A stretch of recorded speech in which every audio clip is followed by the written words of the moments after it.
किसान बिल पर बातचीत को लेकर किसानों के बीच मंथन। बिल पर घमासान के बीच किसानों ने सरकार के प्रस्ताव पर बातचीत का न्योता मान लिया है, पर बात के लिए सरकार के सामने 4 मांगे रखी गई हैं। अगर सरकार किसानों की ये 4 मांगे मानती है तो 29 दिसंबर को सरकार और किसानों में एक बार फिर बात हो सकती है, पर किसानों ने कहा है कि बात बिल वापसी से शुरू होगी। किसान आंदोलन का आज 32वां दिन है। किसान कड़ाके की सर्दी में भी सड़कों पर डटे हुए हैं। इस बीच दिल्ली के टिकरी बॉर्डर पर पुलिस की सिक्योरिटी में जबरदस्त इजाफा किया गया है। पत्थर के बड़े बड़े ब्लॉक के जरिए पूरी तरीके से बैरिकेडिंग की गई है। टिकरी बॉर्डर पर बैरिकेड्स पर कटीले तार लगा दिए गए हैं। दिल्ली के मुख्यमंत्री अरविंद केजरीवाल आज किसानों के बीच पहुंचेंगे। अरविंद केजरीवाल शाम 6 बजे सिंघू बॉर्डर जाएंगे। केजरीवाल शहीदी सप्ताह के दौरान सिंघू बॉर्डर पर चल रहे कीर्तन दरबार में हिस्सा लेंगे। दिल्ली सीमा पर बैठे किसानों ने आज और कल दिसंबर को गुरु गोविंद सिंह के बेटों को शहीदी दिवस मनाने का ऐलान किया है। राहुल गांधी ने किसानों का हौसला बढ़ाया। राहुल गांधी ने ट्वीट करके एक कविता लिखा, कहा वाटर गन की बौछार हो, गीदड़ भप की हजार हो, तुम निडर डरो नहीं, वीर तुम बढ़े चलो, धीर तुम बढ़े चलो। शनिवार को भी राहुल गांधी ने एक वीडियो ट्वीट करके कहा था, मिट्टी का कण कण गूंज रहा है, सरकार को सुनना पड़ेगा।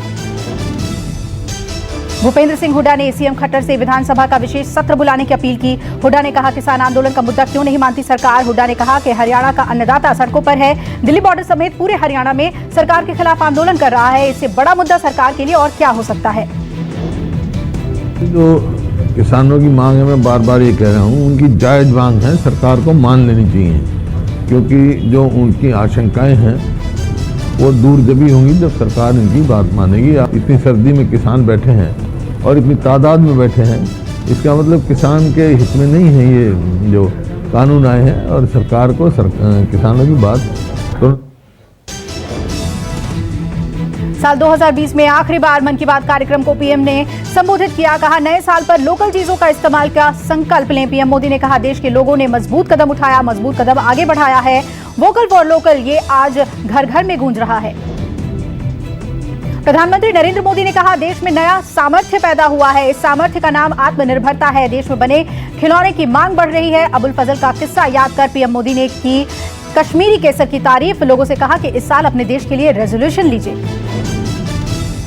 मन की बात रेडियो कार्यक्रम में पीएम मोदी ने सबसे पहले जनता की ओर से लिखी चिट्ठियों की बात की। कहा जनता कर्फ्यू जैसा प्रयोग पूरे विश्व के लिए प्रेरणा बना। ताली थाली बजाकर देश ने हमारे कोरोना वॉरियर्स के लिए एकजुटता दिखाई। कहा पिछले साल देश ने कई संकट देखे, पर हर संकट से हमने कुछ सीखा है। मणिपुर में अमित शाह गरजे। इम्फाल में अमित शाह ने कहा कि पहले मणिपुर की कानून व्यवस्था की चर्चा होती थी, लेकिन बीजेपी सरकार बनने के बाद मणिपुर बंद नहीं हुआ है। अब मणिपुर विकास के पथ पर है। पहले लोगों को रोजी रोटी की दिक्कत होती थी, घरों में गैस नहीं होती थी। पिछले 3 साल में हमने मणिपुर का चेहरा ही बदल दिया है। लॉ एंड ऑर्डर की परिस्थिति मणिपुर में बहुत चर्चा में रहती थी। हमने वादा किया था, मोदी जी कहकर गए थे कि मणिपुर बंद हो जाता है, ब्लॉकेज कर देते हैं, ना गैस मिलता है, ना केरोसिन मिलता है, ना बच्चों को ब्रेड मिलती, सारी चीजों की किल्लत होती थी। आज 3 साल हुए, एक भी बार बंद नहीं हुआ। मणिपुर से पहले मिशन असम पर थे अमित शाह। गुवाहाटी में कामाख्या मंदिर में पहुंचकर अमित शाह ने देवी कामाख्या के दर्शन किए। अमित शाह ने कामाख्या मंदिर में पूजा की। इस दौरान उनके साथ असम के मुख्यमंत्री सर्बानंद सोनोवाल भी मौजूद रहे। शिवसेना नेता संजय राउत ने सामना में लेख के जरिए मोदी सरकार पर हमला किया। अपने लेख में राउत ने देश टूटने की बात कही। कहा लोग अपने परिवार को बचाएं, बाकी देश संभालने के लिए मोदी और उनके 2-4 लोग हैं। संजय राउत ने कहा कि सरकार के पास पैसा नहीं है, लेकिन उसके पास चुनाव जीतने के लिए, सरकारें गिराने बनाने के लिए पैसा है। बंगाल चुनाव को लेकर संजय राउत ने केंद्र पर हमला किया। कहा ममता बनर्जी को सत्ता से बाहर करने के लिए केंद्र सरकार की सत्ता का गलत इस्तेमाल किया जा रहा है। बड़े पैमाने पर रैलियां और रोड शो चल रहे हैं और देश के गृह मंत्री इसका नेतृत्व कर रहे हैं। बीजेपी नेता राम कदम ने सामना में आर्टिकल पर पलटवार किया। राम कदम ने कहा राजनीति में आरोप प्रत्यारोप कटाक्ष समझ सकते हैं, कुछ हद तक ओछी राजनीति भी देश सह सकता है, पर मां भारती को तोड़ने की शिवसेना की बात को देश कतई नहीं सह सकता। शिवसेना के इस बयान पर राहुल गांधी और शरद पवार मौन क्यों हैं? क्या वो भी देश तोड़ने की बात पर सहमत हैं? देश को तोड़ने की बात शिवसेना करती है। हम सवाल पूछना चाहते हैं राहुल गांधी से, सोनिया गांधी से, शरद पवार जी से, क्या शिवसेना की इस देश को तोड़ने की बात से राज्यसभा सांसद और सीएम नीतीश कुमार के बेहद करीबी नेता आरसीपी सिंह को जेडीयू का राष्ट्रीय अध्यक्ष नियुक्त किया गया है। आरजेडी की राष्ट्रीय कार्यकारिणी की बैठक में यह फैसला लिया गया। आरसीपी सिंह नीतीश कुमार की जगह लेंगे। बैठक में आरसीपी सिंह को पार्टी का राष्ट्रीय अध्यक्ष बनाने का प्रस्ताव नीतीश कुमार ने दिया, जिसे सर्वसम्मति से तमाम सदस्यों ने समर्थन दिया। गुजरात एटीएस ने अंडरवर्ल्ड सरगना दाऊद इब्राहिम के करीबी अब्दुल माजिद कुट्टी को झारखंड से गिरफ्तार किया। अब्दुल माजिद 24 सालों से वांटेड था। इस पर मुंबई में आरडीएक्स और हथियार सप्लाई का आरोप है। एटीएस को 1996 से ही माजिद की तलाश थी। माजिद केरल का निवासी है। हरियाणा में पंचकुला नगर निगम चुनाव के लिए वोटिंग। सेक्टर 16 में मतदान केंद्र में लोग मतदान करने के लिए लंबी लाइन में लगे। वोटिंग के दौरान कोविड के सभी नियमों का पालन किया गया। थर्मल चेकिंग और सैनिटाइजेशन के बाद लोगों को बूथ के अंदर भेजा जा रहा है। दिल्ली एनसीआर में ठंड और कोहरे का डबल अटैक। शीतलहर के साथ कोहरे की भी मार झेलने को मजबूर है दिल्ली यूपी समेत उत्तर भारत में कड़ाके की ठंड के आसार। मौसम विभाग के मुताबिक 1 जनवरी को न्यूनतम तापमान 2 डिग्री पहुंचने का अनुमान है। पहाड़ों में भारी बर्फबारी और बारिश का अनुमान। मैदानी इलाके में ठंड बरपाएगी कहर। मौसम विभाग ने चेतावनी जारी कर कहा कि अगले कुछ दिनों में कड़ाके की ठंड पड़ने वाली है, यानी मैदानी इलाके के लोगों को अगले कुछ दिनों तक नहीं मिलने वाली है कपकपाती ठंड से राहत।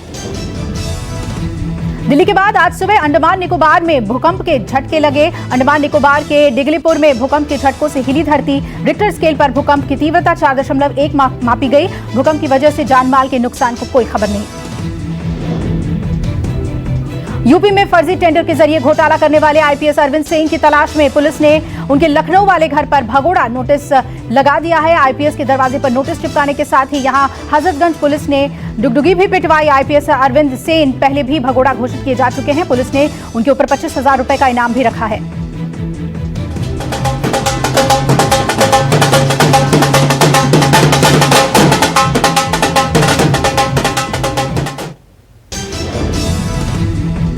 देश में कोरोना के केस में लगातार कमी आ रही है। 6 महीने बाद 19,000 से कम कोरोना मरीज सामने आए हैं। ताजा आंकड़ों के मुताबिक देश में कोरोना के 18,732 नए मरीज सामने आए हैं। 24 घंटे में 21,000 ठीक हुए। 300 से कम की मौत हुई। पिछले एक दिन में 9 लाख सैंपल टेस्ट भी किए गए।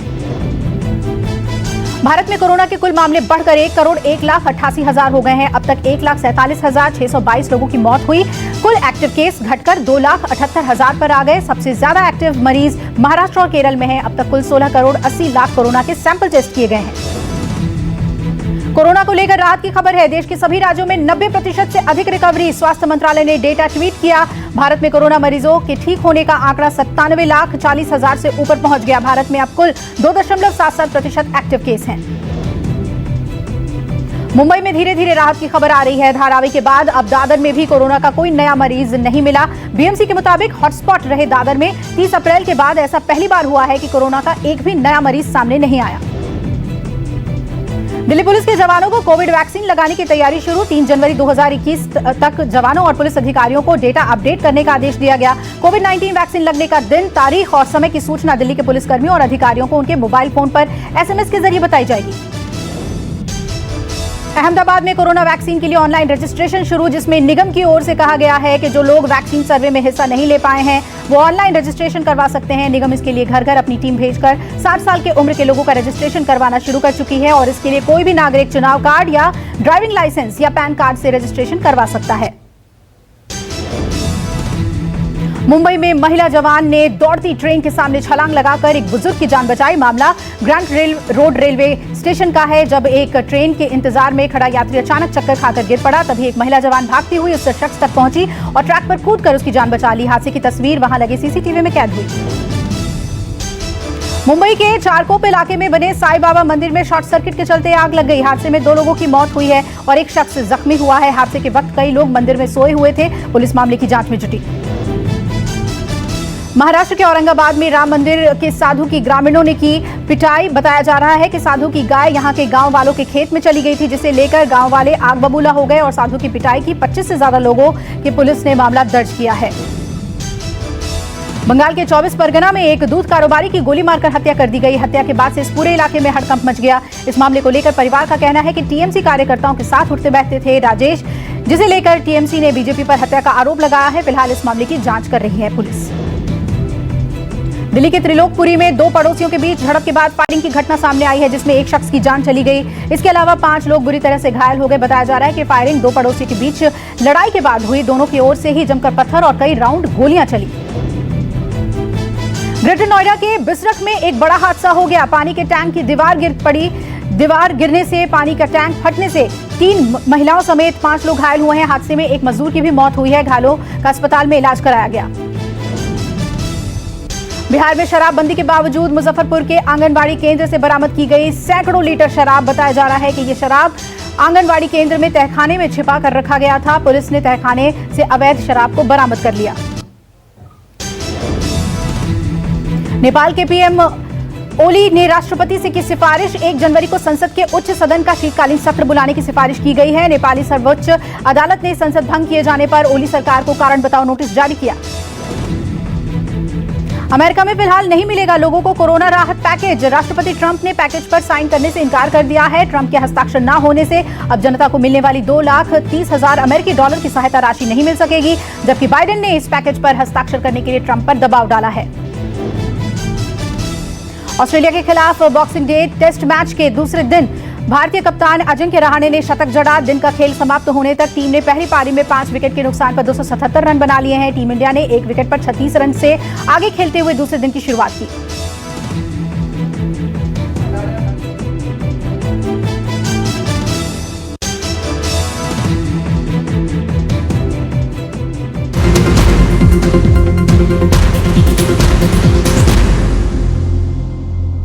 नमस्कार, मैं हूं मानक गुप्ता। अगर आपको हमारा ये वीडियो पसंद आया हो तो इसे लाइक और शेयर जरूर करें, और हां, हमें सब्सक्राइब और फॉलो करना ना भूलें ताकि आप देश और दुनिया की कोई खबर मिस ना करें। तो जुड़े रहिए हमारे साथ और देखते रहिए News 24।